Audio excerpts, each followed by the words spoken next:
Welcome to the Postmortem of Gastronaut Studios' Small Arms. Hello? No. Does that sound right? Yeah. Okay. I'm Jacob Van Wingen. I'm the founder and director of Gastronaut Studios. And I'm Don Wurster, the co-director and developer at Gastronaut. Thanks.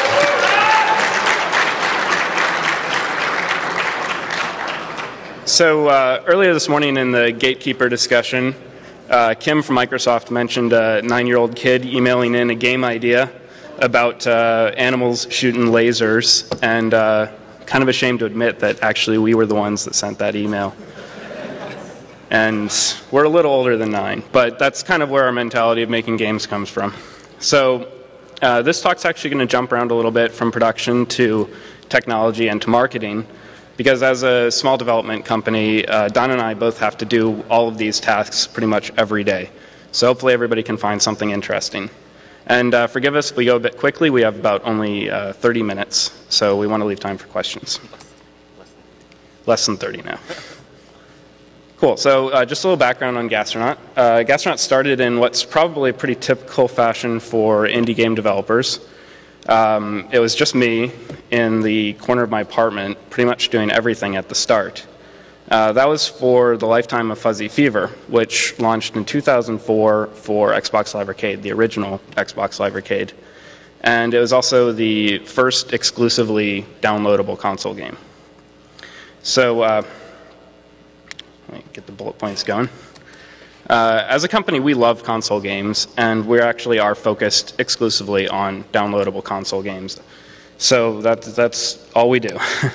And also, we're interested in sociable games. We like to design games that encourage people to play socially, specifically on the couch. But we also realize that friends are far away these days, and so we also have, we try to have great online support. And for that online support, we also try to make sure that it actually works like you're there on the couch with the person. So our games typically have online support that tries to make it seamless between the couch and the network environment. So after Fuzzee Fever launched, many opportunities opened up to me and to the company. So I brought my friend Don Wurster on board to help out directing the company and programming with me. And we also have one full-time artist, and additionally we work with other contractors frequently. Great. So we also want to give a quick overview of Small Arms for anybody who hasn't played the game yet. I'll just leave the top part here. Will be on the slide as I go through the rest of these things. We worked with a very small team. At the height of the development, there were only 4 of us internally at Gastronaut working on the game. 2 programmers and 2 artists. The reason it was possible for us to do this game with such a small team was because we used an external audio team for all the music and sound, music and sound effects in the game, and also the huge amount of support we got from the Xbox Live Arcade team at Microsoft. The game was approximately a year in development. And it had a pretty extensive feature set for an Xbox Live Arcade game. The game had 12 unique characters with lots of animations. Each character had their own custom weapon that would be used in the battles, and there were 8 detailed fighting arenas that went anywhere from really small levels to larger moving environments, and also some levels had interactive elements such as buttons that you could shoot that would set off different trapdoors or elevators. Small Arms was always a multiplayer-focused title. The gameplay was designed to be identical for 4 players, whether they were sitting on the same couch or over Xbox Live, and also any combination of local players and remote players. So, 2 players locally on your couch and then 2 players from the internet. The game was also localized in 8 languages, so it was available in I believe every region that Xbox Live Arcade is available in. So we're gonna start off with the what went right section of the postmortem now. So with only 4 people internally, we planned Small Arms from the beginning to be a game that we would be able to complete only having 4 people. We were very conservative with the budget. When we started doing the planning, this was before Xbox Live Arcade was the proven success that it is today. The game was designed for replayability, and the content and code were both designed with reusability in mind. Jake and I both come from an enterprise software background, where we would work on long-term projects, multiple years, lots of acronyms, and the experience led us to design our tools in a similar fashion. They're quite robust. Ultimately, the background has served us very well. Our development process ensures that code is extremely safe, even if it's at the expense of some performance. It's important for such a small team with no QA to do things this way, and this helps us avoid all the hair-pulling debugging sessions that we could have otherwise. With the tight schedules that we have, we couldn't afford to do that.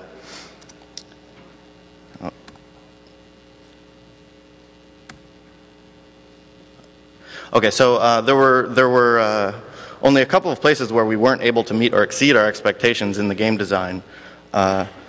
In one area we were able to overachieve was in the production of the art assets. We had initially planned the game to have interchangeable power suits that the characters would wear, a lot like a Mega Man style suit, rather than individual characters with the gun arms. This was designed that way to reduce the amount of work in the art assets. In the end, we were able to build a full cast of characters with unique models and textures, and a lot of the characters also have specialized animations, so the characters that move slow walk in a more lumbering fashion. Cool. So for small arms, we actually have our own custom engine that we've designed from scratch specifically for downloadable console games. We've been using it for a while. It was originally developed with Fuzzee Fever. So it's also designed to be highly portable, which has been really useful as we've jumped between various platforms. And on top of that, it saves us licensing costs. So it's just been really great for us to have our own technology.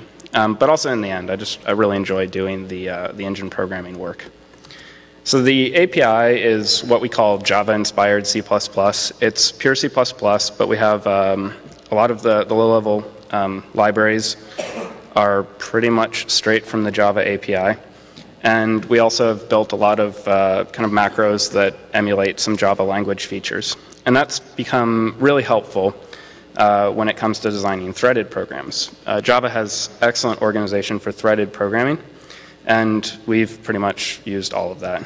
So you can actually check our blog at gastronautstudios.com for more info about that, but that'll probably be up in the next couple days. I'll have an article on the way that we actually use threads in small arms. So we've used the same engine for Fuzzee Fever, small arms, and in addition some contracting work that we've done as a company. And for the Xbox 360 build of the engine, most of the graphics grunt work is spun off to other cores of the system since we have that opportunity available to us, which lets us have the game space code have a hardware thread all to itself, which is quite luxurious. We never have to worry about how slow the graphics are going to run. And that lets us do a lot of great effects. The particle effects in small arms, if you've seen it, are just crazy. We actually have those running across 3 hardware threads. And then the character skinning also on a hardware thread. And then additionally, the shading for it is all HDR-based, soft shadows, very next-gen buzzword compliant. So in addition to that, the other interesting feature of the engine is the networking side of it. So the networking engine was built on top of a system that we used for Fuzzee Fever, which actually worked quite well for us in Fuzzee Fever. But that at the time was just a simple message passing protocol with reliable and unreliable messages. So for small arms, we added features in to allow us to replicate a database of objects and their properties. And then once the object replication was up and running, we were able to do join progress very easily. And now that the whole system is working and proven, we will be adding host migration in for the next game. And that's always a hard problem to solve, but it's one that we're looking forward to having support for. So as part of our engine support framework, we have a data build tool that automates all native format conversions and packaging. And the process kind of flows like this. We export to raw formats from our art package, which is 3D Studio Max. We then process the data specifically for the platform that we're packaging it for. And during the processing pass, we optimize it and compress it for the platform. And then it's deployed.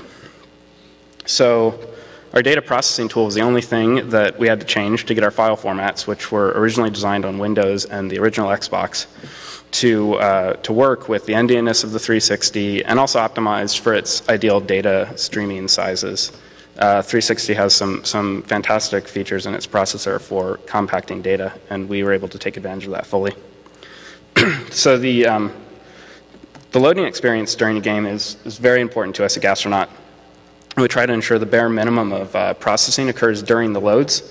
So to that extent, our data processing tool has saved players countless minutes of staring at loading screens. And that's something that we've always been really happy with at Gastronaut. I mean, our games, we try not to have loading screens at all. So what it does is, it outputs files packed tightly. They're padded for streaming efficiency, and then they're pre-processed so that everything can optimally load on the target platform. So the other thing we do is a lot of compression. And image compression is pretty amazing these days. But for small arms, we pretty much just used off-the-shelf compression for both the overall packaging of the game and also for the compression of the images. For the images, we used a format that's pretty similar to JPEG 2000. And in addition to that, we have proprietary compression for our animations, which is really important to us as highly animated characters, and environments are kind of a trademark for Gastronaut. So, and the results are pretty amazing. That we had a gig of raw assets that we're able to pack down into a 44 meg package, and that's textures that were sized to the correct sizes, not like the artist output textures. So it was great. But something that's important for that is also localization, which can add a lot of space that wasn't necessarily planned for early on. Fortunately, we didn't have any voiceovers, but the Chinese, Japanese, and Korean fonts added quite a bit to the final package size, and we weren't really able to compress it that much. So we had plenty of other issues with our tools, and we'll talk about that shortly, but it was just really nice to have one part of our tool chain work so well.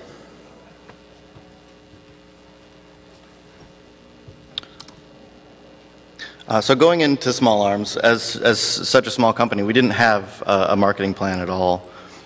We maintained almost complete radio silence for the first 3/4 of the project while we were deep in development. Our first interviews were with small Xbox-focused blogs and fan sites who had picked up the name of our studio from Microsoft press releases and listings of upcoming Xbox Live Arcade games. By giving these first exclusive interviews to these small websites, they really carried the torch for us in the marketing department. It was a win-win. They could attract a lot of attention to their new blogs with this previously unreleased information. And something that we didn't quite expect is that they would actively submit the interviews to larger blogs and to portals. And this is something that we just wouldn't have had time to do the outreach to all the gaming news sites. The larger blogs would then eventually seed the news stories to larger sites.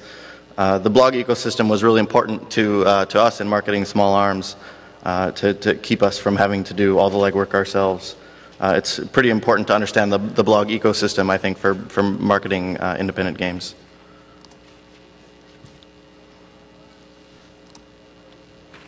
So as we mentioned previously, we outsourced the audio for small arms.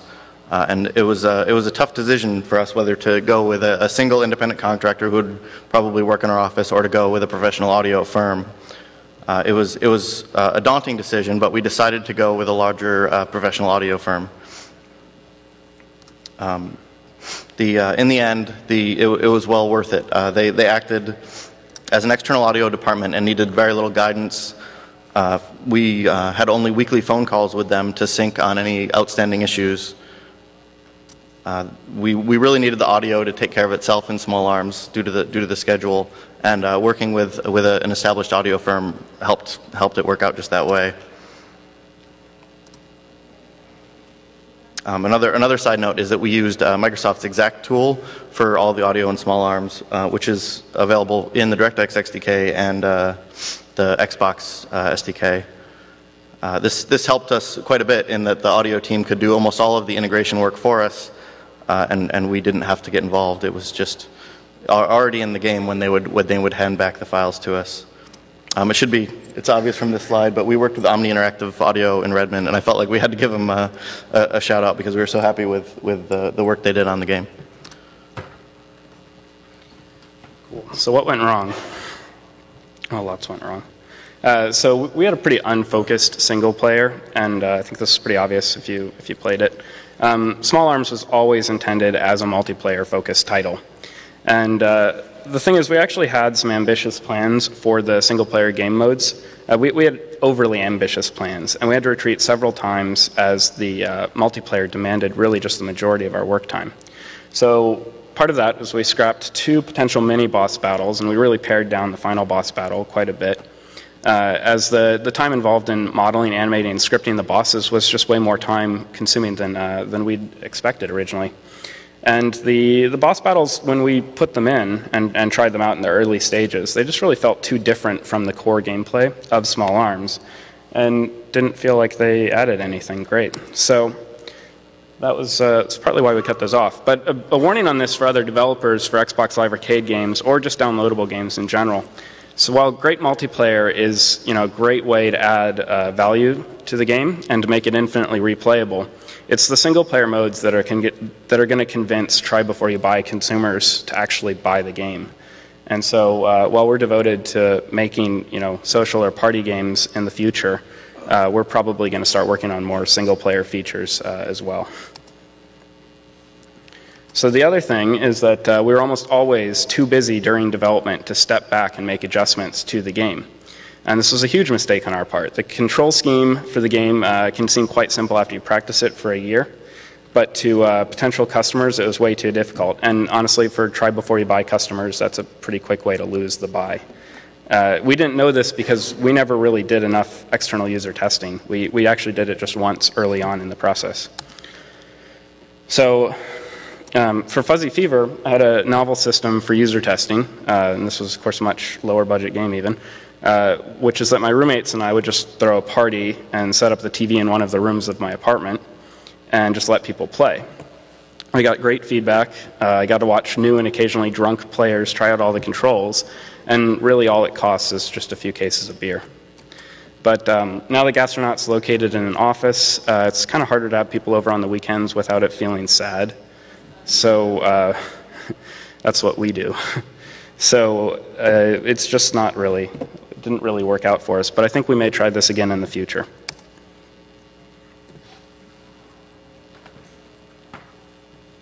So lots of companies have issues with optimizing the art pipeline. From concept to final art, there's just a lot of assets to manage. We had a lot of problems and a fair share of learning to do. The biggest problem we had was simply sharing the assets between everybody in the office.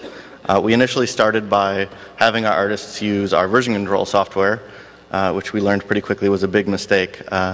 It got to the point that it took 20 minutes to check in a code change, so we knew that we had to take the art out of version control quite quickly. Yeah, the enormous textures. Yeah, they broke version control almost immediately. We ended up removing the art from the version control and allowed the artists to share all of their files on a centralized file server.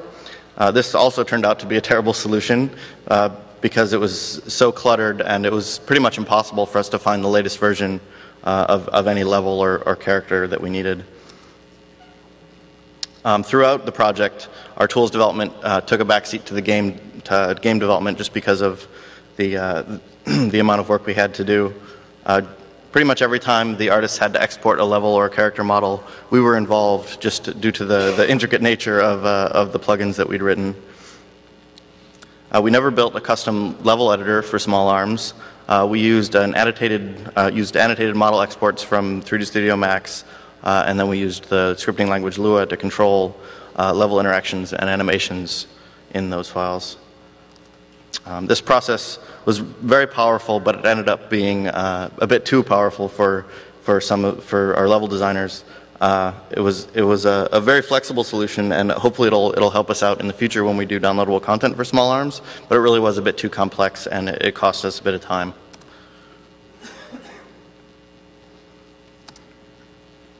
So we were shocked that our game was on the show floor at E3. We only had a couple weeks' notice that it was going to be there at all. It's just a warning to everyone to look out for the all-important demo. Jake and I spent, I think, about 2 weeks living in our office when we were preparing for E3, and thankfully we'll never have to do that again. We ended up doing a full audio pass for the game about halfway through the development process that we ended up just entirely scrapping to have the professional audio firm do it again. It obviously turned out a lot better. The really sad part about the audio that we put in for E3 was that no one heard it because the show floor was so loud. It was pretty much just a total waste of time.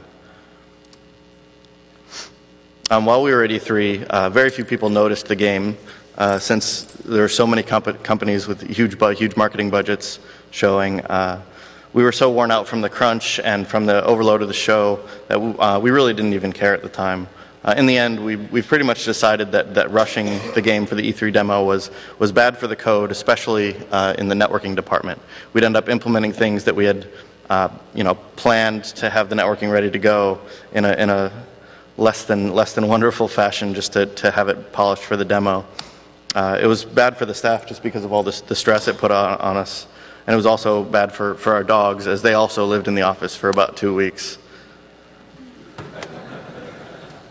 I don't see anything wrong with a dog with Cutty Sark. She's happy. It's a happy dog. So we don't have a dedicated internal producer, and this is a position that we were on the fence about creating during Small Arms. Now that we're finished, it's definitely a position that we want on board. There's a lot of auxiliary work for prepping a game for Xbox Live Arcade that small developers and some PC developers won't have experienced. There's a huge number of forms to fill out. You have ratings that are domestic and international ratings that you have to prepare submissions for. You have to handle test schedules and localization work. And that's not to mention gathering assets for press contacts and doing interviews, that sort of thing. This is work that Don and I had to stop programming to finish, and it was a bad thing for us to do that. And it's work that an internal producer could have handled easily in addition to the other scheduling and production tasks that we needed. So for companies, for small companies like us waiting into downloadable console games, you just have to realize that finishing the game is really just one of the steps to launching it on a console. So the other thing is that we didn't have any internal testing, and this is kind of just a wish list item for us. It would have been great to isolate some of the big issue bugs before it went out to the external testing, which was more of a fixed time period kind of thing. And in addition, internal testers would have been invaluable with assisting in reproducing the hard-to-find bugs that the external teams found inside of our studio, where we'd have access to the diagnostic and debugging tools that we needed. So also the thing that happened is as our scheduled release date approached, there was just really intense pressure for us to finish before the holidays. We really wanted to get this game out there. This pressure fell pretty heavily on everyone, but also especially the testing, as we were mostly done with programming at that point and had to start finding all the bugs. And testing for such a complex multiplayer game was a lot more involved than anyone really planned for. And its features like join in progress and mixing any combination of 4 local, remote, and AI players just compounded the problem. It's not something that's done very often. So every bug that we knew of was fixed, but some embarrassing ones slipped through. And also for Xbox 360 games in particular, it's very important to make sure that your achievements are all working. We had an unfortunate bug in some of the achievements that rewarded longtime players of the game. And this resulted in our email boxes filled with players who literally needed the achievements. So those are some interesting emails. So the patch for that will be out soon. It should be out very soon, in case you need those achievements too. All right, so just open up the floor to QA. I don't think we have any time left, but you can come up to us later or talk now. We just ran out of time, so. We're gonna do questions, but the break has officially started. Yep. There's 15 minutes in between, so we'll stay here and answer if anybody has anything.